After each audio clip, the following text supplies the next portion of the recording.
Go see your mother. You were only given one. Go see your mother.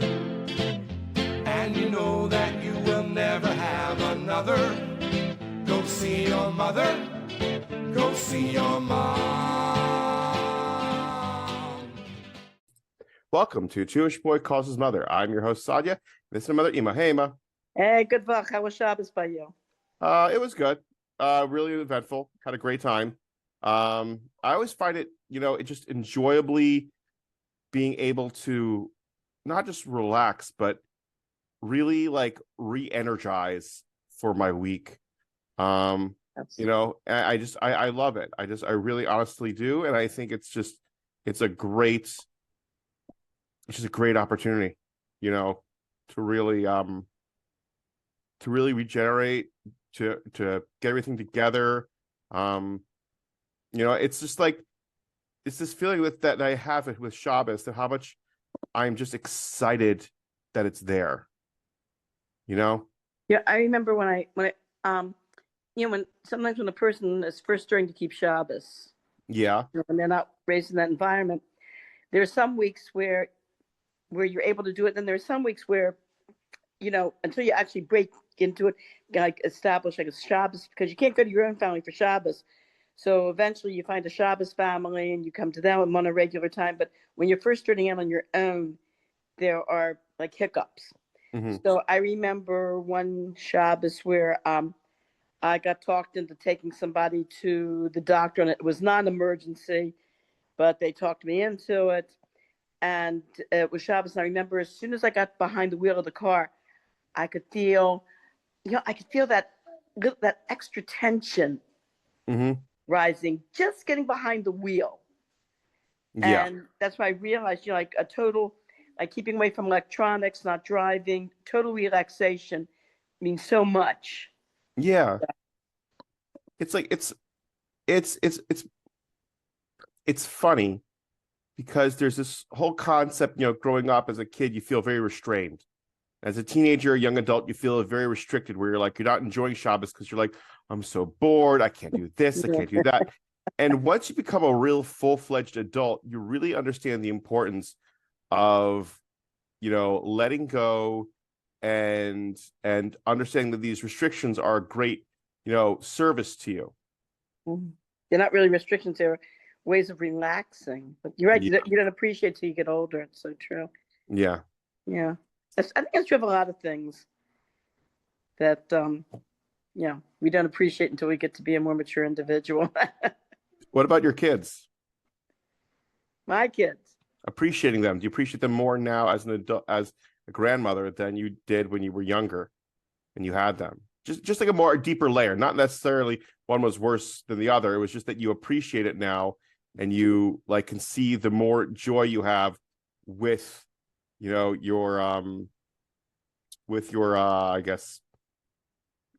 kids. I was one of these weird women that I loved having kids. And I remember when I was in the nurse, I was pregnant with one of you guys, one of the younger guys, and I'm in the nurse midwife's office, and I was talking to one of the people there about how I felt so happy being pregnant, that I appreciated my children so much, and I enjoyed being pregnant. I enjoyed giving birth. The labor pains I could do without, believe me. But other than the labor pains, I enjoyed raising them. And she says, "You don't feel overburdened or upset that you're pregnant?" I go, "No, of course not." I said, "I'm very happy. I'm healthy. I'm able to have, thank God, one kid after the other like this." And she says, "Wow," she says, "a lot of women don't have that attitude." Well, I'm thinking more now with just my child and how happy I am, having him, but I'm also realizing how tiring it is being a closer to middle-aged adult with a newborn, with a toddler. Oh, you mean like being 48 and having your youngest 48? Really? Well, yeah. Well, that's why I'm asking, because I'm like, what you went through, chasing everybody, feeling exhausted. How are you able to bring up, more energy and be more energetic with everything that you had? You know something? I was talking to another woman who was also in a similar position to me. Can I know her, large family, older middle age, and she said people ask her the same question. She says, "You just did." She just did it. She didn't even think about it. She just did it. Mm. I I enjoyed especially my happier times with you kids was sometimes I used to like to sit and just watch you guys play. That was, in fact, one time your father and I were watching a couple of you kids just playing. You were toddlers, and we're sitting there, we're watching and laughing. And I said to your father, "Isn't this better than going to the movies?" So do you have, I guess, any regrets with the children that you maybe could have done certain things differently? If you were Well, all parents do. Um, I feel that it's. I was talking to somebody else about this today, as a matter of fact, and I was saying you know, it's like when you get a job or a profession, you start out and you're not quite sure of yourself. You don't really have all the skills under your belt. You don't have the experience, and so let's face it. You make a lot of mistakes in the beginning, and then as time goes, you realize this works, this doesn't work, whatever, and eventually, as you work in your profession, you get more practical experience, and you're able to be more proficient in that profession. I said parenting is no different. You start out raising your kids, and you know especially the oldest, you're not quite sure what to do, and you try this, try that, this works, this doesn't. Um and the only thing is, I think with my older kids, um I used hitting too much, but that was the way my generation was raised with that. In fact, in my generation's time, uh, if if you didn't hit your child, they would grow up to be spoiled or soft. And so most people will start out by raising their kids the way they were raised because that's what they saw.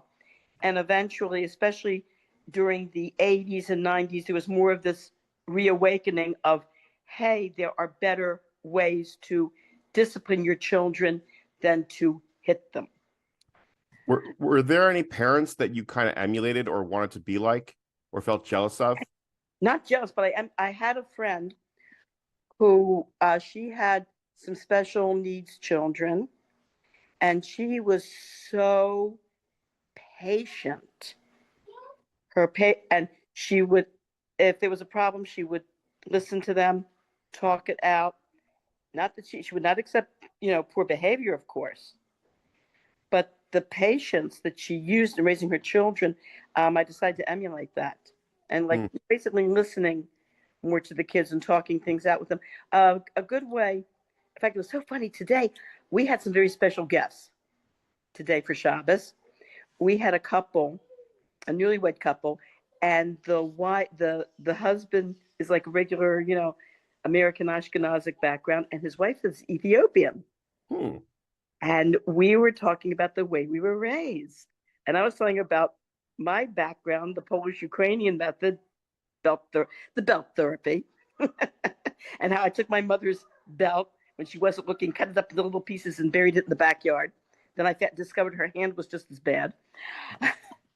And she was telling me about the way her parents raised her, that if they did something wrong, that one of the methods of discipline that her Ethiopian parents used was that you had to bend over and touch your toes and hold that position for about maybe an hour. Ooh. You couldn't move. So she and I both agreed in this day and age, our parents for sure would have had a visit from Child Protective Services. But she says, but that, we were talking about disciplining of children. As a matter of fact, your pediatrician was, Alav Shalom, was an Air Force pediatrician, and he went all over the world, um, with helping people. And he said discipline he found was very cultural. Mm. And the Scandinavian cultures don't lay a hand on their kids. They use all sorts of nonviolent means to discipline their children. Yeah. And he says the two most violent cultures he saw when it came to discipline was Polish Ukrainian, and I said to him, the belt. He goes, yeah, that's right, the belt. I goes, yes, that's because that's my background. So anyway, as as my childbearing years progressed, I became more and more nonviolent oriented. Like, the behavior mod chart, um, sitting in your room. I don't know if I should have used more timeouts. I don't know if I used timeouts. Well, I remember Did I use the timeouts? I remember timeouts, and I remember also potch in the nose and being put in the corner. Oh, that was nonviolent. Your father and I, we wouldn't really hit you kids on the nose. What we would do is we would come over. Yes. We would touch your nose very lightly and go, now you have a patch on your nose. Everyone's going to see that patch and know how bad you were. And you go, kiss it off, kiss it off, kiss. I go, okay. I said, are you going to do it again? No. Now we'll kiss it off. And we'd kiss your nose to kiss off the patch.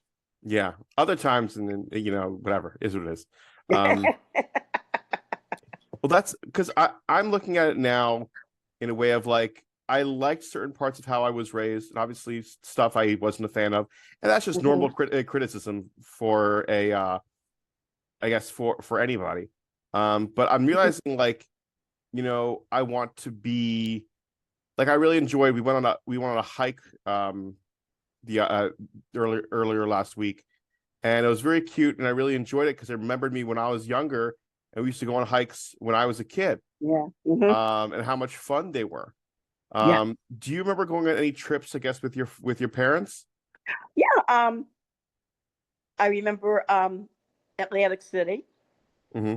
I remember in those in the 50s and 60s, there were a lot of really nice beaches that were around the Curtis Bay area, and around the area of Fort McHenry.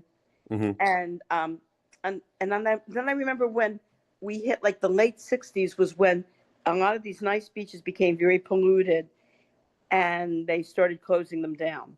And the good thing, though, was by the 90s was when by that time they had cleaned up the beaches, and they had instituted non-polluting like methods to take care of the pollution in the Chesapeake Bay. And they finally, around the 90s, was when the bay was cleaned up sufficiently that they could now open up some of these beaches again.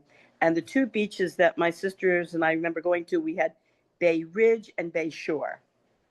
And my mother would pack fried chicken as our families had what's called the family circle, where they would have social events for the entire family, the uncles, the aunts, the cousins, like everyone together. And I remember a couple times going to Bay Ridge or Bay Shore, and my parents making lemonade, my mother packing fried chicken, and after eating, going into the water. And those were a lot of fun. I remember I was in Brownie Scouts, and I remember Brownie Scouts, some of the hikes we took to Patapsco Park, climbing. I remember one day it was after a rain, and we still had this big, event at Patapsco Park, this big hiking event. And I remember the hills were as muddy as heck, and no one cared. We were just having a good time scaling up these hills, these muddy hills, and getting our shoes all full of mud. And you know how kids are. You know, they like getting dirty. I remember those type of hikes, and you see what other type of hikes were we on? Of course, I remember that very eventful hike to, I believe it was Sugarloaf Mountain. Oh yeah. That is one hike I will never forget. It was just because we were going up the trail, and it was, I think, the original Orange Trail or something, and you're like, oh, it's the Orange Trail, which is only supposed to be for experienced hikers. We didn't know any better. It was climbing the whole time. So Sturny was a baby, so you guys went ahead and you started climbing up these rocks. And so I figure, okay, you climb up some rocks, and then it breaks into a walking path, right? No. So I call out to you guys, hey, I've got the baby. It was hard for me to climb. So you guys come down, you pick up Sterna, and you climb, you start climbing. So I start climbing, and it's 15 minutes, and it's 20 minutes. And I'm no spring chicken. I think I was like 49 or 50 years old at that time. And it's going into a half an hour. And I thought to myself, I hope I don't get a heart attack doing this. And we're kind of finally 45 minutes later of this rock to rock climbing. I come over the edge. I see you guys are all sitting on a boulder with your father standing in front of you with a camera to take a whole family snapshot. And as I come over the cliff, you all start applauding. Yeah, Eva, come on, come on. And I run over and I sit with the rest of you. And I spoke to a friend of mine afterwards. So anyway, coming back down, we did not climb back down. There was like a paved hiking trail going down the other way. So we took the paved hiking trail. I ran into this woman who was walking her dogs, and she was telling me that she comes here every day. She walks her dogs here every day. She lives right around the area. So I said to her, we just did the most unbelievable hiking trails. I'm exhausted. She goes, what hiking trail did you take? I said, the one with the red markings. And she went, I'm not kidding. She gave a gasp. And like, you did the red trail.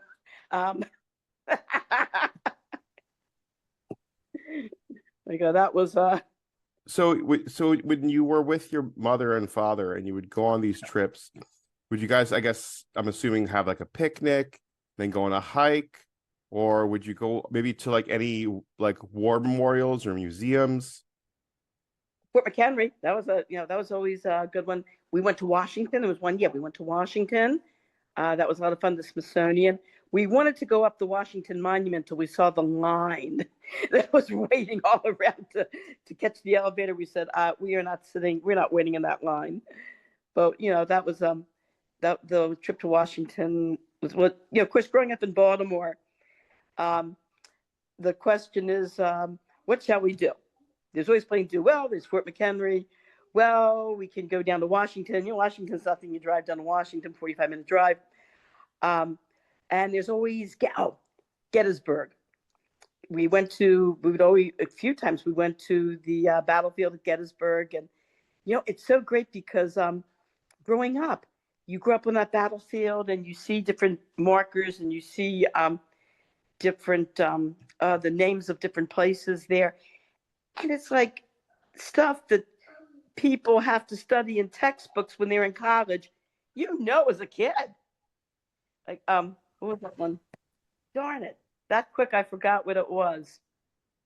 I forgot the name of this one site in the battlefield. But, you hear stories, the story about Jane Wade. You familiar with that story, Jane Wade? No, I'm not familiar with the story of Jane Wade. Jane Wade and her sisters were known for baking bread. They lived right there off of the battlefield, like right off from the battlefield. They would bake bread and they would feed any soldier, Union or Confederate, that came to their door. They were known for their kindness, just general kindness. Well, unfortunately, Jane Wade, by the way, was engaged.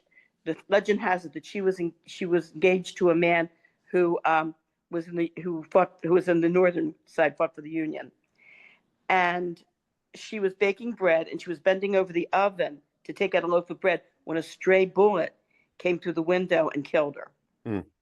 And the legend has it that the moment she died was also at the exact same time her fiance was shot on the battlefield and died. Oh, wow. So they have all sorts of memorials to her memory. They even have a store, like one of these tourist stores called the Jane Wade store, named after her. And they have these old houses with the, that have been preserved since the Civil War with the porches and the rocking chairs. And that was also, in fact, I remember when I was in high school, it was like sometimes on the weekends, you get together with your friends and we would say, well, what shall we do? Hey, let's go to Gettysburg and run around the battlefield. That's cute. Do you have any other like fond memories of when you were a kid with your family? I remember one 4th of July going to Gwen Oak Park, and after riding the ride, staying there for the fireworks. And the fireworks was there was a stream. It was Oh, Gwynn Falls. The Gwynn Falls stream runs through there. So they had the spectators were on one side of the stream, and the people who managed the fireworks were on the other side. So, so God forbid there would be no accidents of Yeah. anything. If anything misfired, it would go into the stream. Fortunately, it was, there's a lot of space between us. And I remember seeing the fireworks were amazing. Now, for many years, we would watch the fireworks from my house. My house was on Fairview Avenue, and we had a very good view of the fireworks that came out of Gwen Oak Park. For some reason, the very last firework, which is also supposed to be the most spectacular, we would hear all this noise, boom, boom, boom, boom, boom, boom, boom, and not see too much of anything. So we always wondered, why is it for the last firework, we hear all this noise, we hear all this booming, but we don't see anything in the sky? Well, that question got answered. We were there because the last series of fireworks at the very end are on the ground and it's a spectacular light show of fireworks that are blasting all over the ground there in front of you. That's awesome. Yeah, I remember a while ago I went with Ruthie to July 4th, and it was raining and there was a constant delay, and then they decided to go ahead and just blast off all the fireworks at once, and it literally looked like a battlefield because it's just an open land with a bunch of you see smoke and you hear all these like fireworks shots, things like that. It was just real terrible. It did not end very well. Where was this? Oregon Ridge. Did they have Baltimore Symphony playing NT12 Overture? I think some. I don't know. I that would be funny though.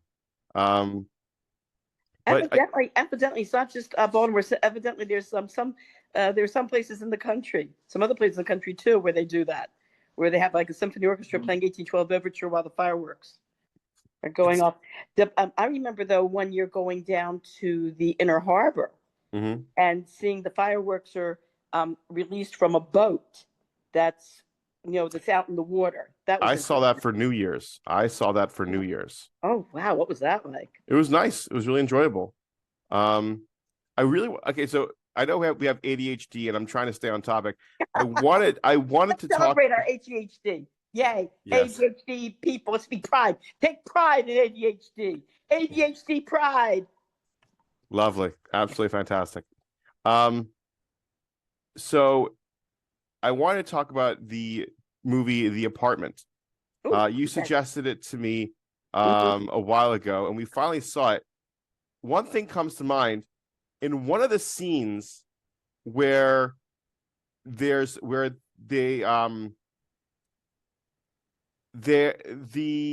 main character is speaking to the elevator girl, and he's trying to hit on her, and all he's doing is saying the most creepy, what the heck are you doing stuff. Like, he starts talking about how he knows her social security number, he knows how old she is, he knows all these things because she's on file, and he looks through all the files, and he especially looks at her file, and like she's like nodding her head in agreement, and we're expecting her to be like freaked out and call the cops or something, and she just nods her head and then slowly just goes on about her day. Like, what the heck? Did guys just do that all the time, just be super creepy, and women just nod their heads, like not do anything at all to like, what are they doing? But when this movie was, I think it was 1960, was this movie? 1959, I think it was made. Right. I remember I reminisced about that. The one weekend we were not permitted to go to the movies because they were showing The Apartment. None of the parents wanted their kids to see The Apartment. I was only 10 years old. I mean, 9. I was 9 years old at the time that this movie was made. No, actually I was 8 or 9. Yeah. And so I don't know. You don't know how much is part of. I'm sure they did that as part of like the comedy. I understand the part of the comedy, it was that movie. It was like, how can I say it was like comedy / drama? You know what I mean? It was entertaining for sure, but the fact that they would show that as if that's supposed to be his quirk, not necessarily like a red flag. I think, quite honestly, did you see? You saw? Yeah, I saw that scene. I didn't really. I thought he was just using that just to be funny. Yeah, you don't That he do was just that. joking, he was just joking around with her. Well, that's the point I'm trying to That's what make. I Like thought. he's I trying thought to he be was joking around. so that's what's so funny because he's Mhm. trying to be joking around kind of person, yet like the whole cunts of the matter is that he's, you know, it's just he's just doing something that's just a little off-putting for today's standards. So my Mhm. question for you is, looking back at the way guys would hit on you back in the day, Mhm. what do you think would age well and what would you think would age terribly? Boy, that's a good question. I don't know. I'm trying. Um, you're relying a lot on my memory. I understand that. I understand that. Don't understand that so much. Um, guys hitting. I'm trying to think now. Like, how would guys hit on you back in the day and when you were in high school? Guys hit on me. Guys hit on me. Hey there, groovy chick. Which I dig you a lot. How about me and you go for a soda after school? Uh, Not quite.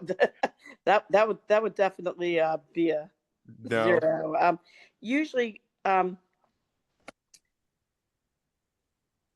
got a lot of guys in high school, instead of obviously hitting on a girl, would kind of just come over and just try like a casual conversation Mm-hmm. and try to break into it that way and talk and get to know what she likes, what she doesn't like, whatever. And then once they would get into a nice conversation, they would say, oh, by the way, would you like to go to the movies with me tonight, or like to go, want to go to the dance this weekend or something like that. Well, It was it wasn't like a direct.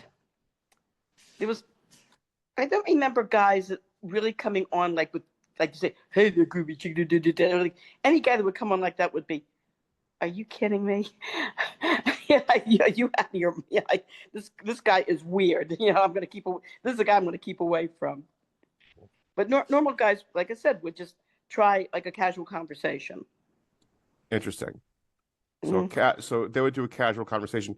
Would I guess my question then would be is what would be your favorite casual conversation or what kind of conversation do you kind of remember offhand that you would, you know, have with someone that you would be like, oh, this is a very enjoyable, Mhm.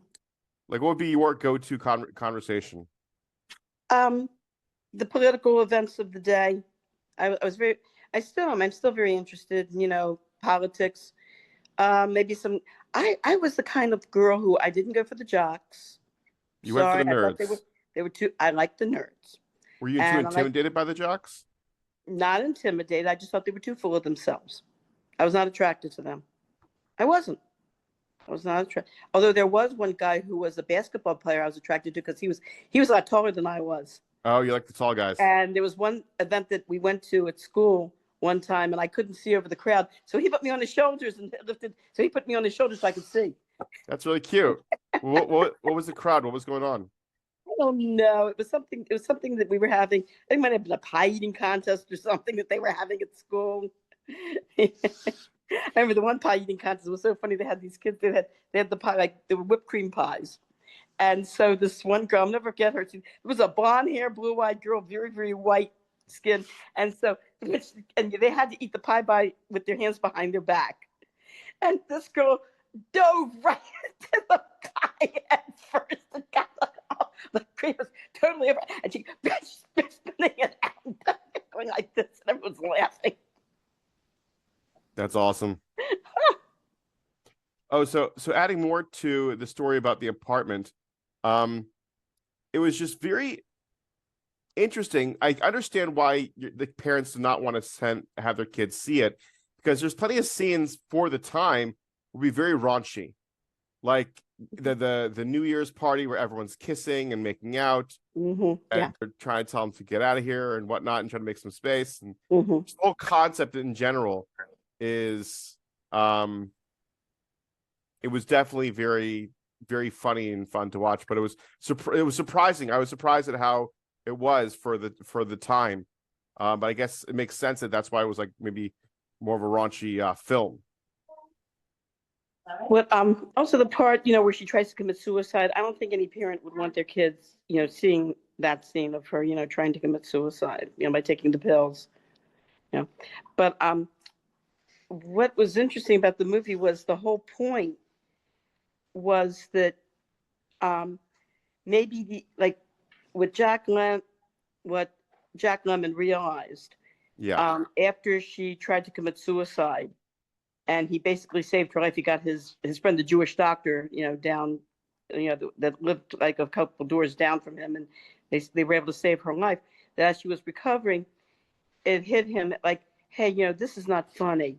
This is not a girl is not a sex symbol. She's a human being, and the way you're treating her is having an effect on her. Like she tried to commit suicide because she was really in love with Fred McMurray. Yeah. She was really in love with him, and when she realized that he was basically just using her, she felt so degraded and so depressed that's when she tried to kill herself, and that's when Jacqueline realized, hey, at the end of the movie. Unless should I spoil it? I bet maybe I shouldn't spoil it for people that haven't seen it. You could just say spoiler alert and then just, Spoiler say alert. Okay. it.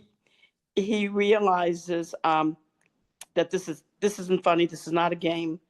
That you are ruining the lives of real human beings, and that you treat women with dignity and respect. Yeah. Especially the 1950s when they were treated with respect and dignity. Yeah. Well, I don't know. That's actually a very interesting part. Like, there Quite. is a lot of give and take, but like, do you think women were treated with more respect then, or just treated more like objects comparatively to now? I think in general that men have a tendency to men have a tendency to treat women as objects, which is and I once heard a psychologist on the news, on the radio, saying that she thinks this was like in the early 2000s, that she had like a lot of young women were calling her up.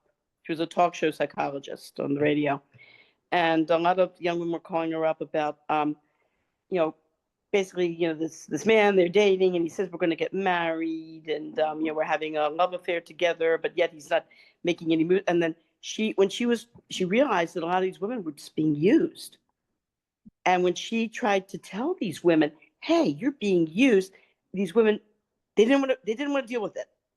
They didn't want to recognize it. And she made a comment that she felt that this quote unquote sexual liberation was not good for women, and that that women were making themselves too available, and that's why in general men were not basically respecting them. That she felt that she felt that the old fashioned advice that mothers used to give their daughters about unless that if you don't hold out until marriage, you're probably going to be you're probably going to be used. And the psychologist found that she said that on the air, that too many women were calling her with these kind of phone calls. And I remember when I was in college, I was speaking once to a man who was a PhD. In fact, he was he was a therapist who had a specialty in not sexual disorders, nothing perverted, but sex, basically people having trouble with sexual relationships. And he said the same. This is going back like 1973, and he said that the majority of his patients, of his clients, were young women and girls who were sexually active and fell in love with guys to discover that they were just being used and that they were devastated. And he told me this was the beginning, you might say, of the women's liberation movement. and he said, this sexual liberation is not good. He says it's really hurting people.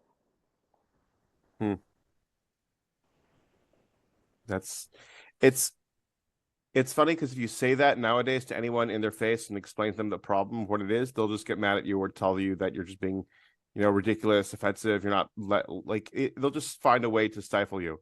Yep. But right. it's sad but true. Mm-hmm. It is. Mm-hmm. Yeah. But what else do you want to discuss about the apartment, or is that it? Because I wanted to talk about William Faulkner. Can you hear me? We connected? Can you hear me? I can hear you. Yeah. I can hear you, yes. Yeah, okay. you have 4 minutes. Go. Okay, so anyway, I wanted to read the book, The Sound of the Fury. William Faulkner was supposed to be this great, great American writer. I think he won a Pulitzer or something. And his book, The Sound of the Fury, was supposed to be his #1, bestseller. And they made a movie out of it with Yul Brynner and Joanne Woodward that I saw. The movie was good, by the way. But I started to read the book. And let's put it this way. I can't understand why they acclaim him as such a good writer. The book is boring as heck. I closed it after 10 pages.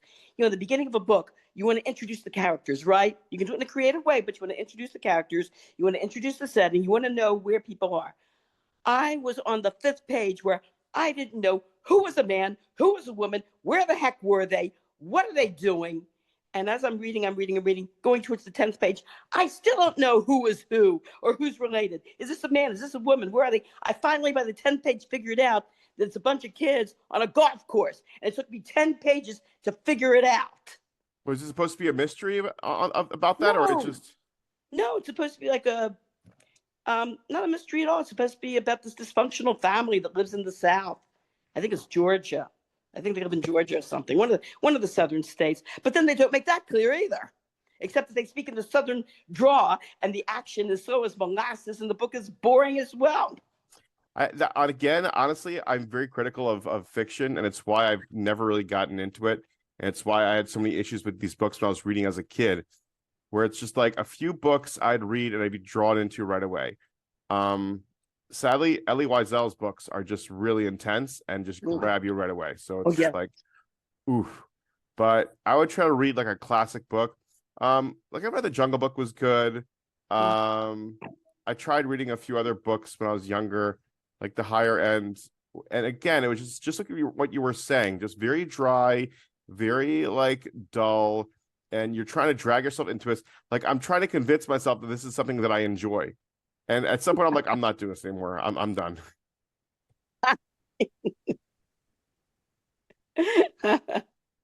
I know what you're talking about, trying to convince yourself that and you get to the point where, why am I doing this? It's not enjoyable. I'm getting anything else. Why am I doing this? Yeah. It's funny how we convince ourselves that we want to do something. And we're saying, and like this like pretentious attitude, oh, I love this. This is fantastic. I really enjoy it. Like, no, I'm getting older. I don't care anymore. But yeah. Actually, Jane, you gotta try Jane Eyre. Did you read Jane Eyre? Maybe. Charlotte Bronte. Jane Eyre's very good. I read Frankenstein. That was fun. Oh, Mary Shelley's Frankenstein. Mm-hmm. She wrote when she was 17, I think. I read that book sometimes, so it's exciting. It's a good piece of. Oh yeah, it's exciting. It's fun. I enjoyed it.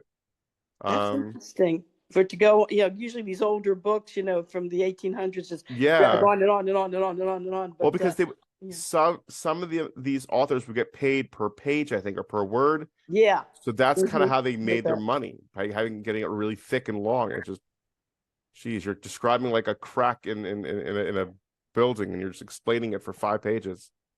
But that's why Hemingway became such a popular writer. When he came out, he had been a journalist, and so when he wrote his books, everything was very clear and concise and to the point and short and easy to understand. And that's what made him so popular as a writer at the time. It's funny you say that about journalists, because I think nowadays they don't do that anymore. I think it's, yeah. Maybe they use AI to write all their. Who reads newspapers anymore? Well, it's more of like websites, Check out the web. That's another episode of Jewish Boy Calls His Mother. Thanks for listening to us kvetch, reminisce, and of course, get a little motherly advice along the way. If you enjoyed this episode, Don't forget to subscribe, leave a review, and share with your favorite Jewish mother or anyone who needs a little guilt in their life. Got a story, question, or just want to say hi? Send us a message. I'd love to hear from you. Until next time, call your mother. She worries.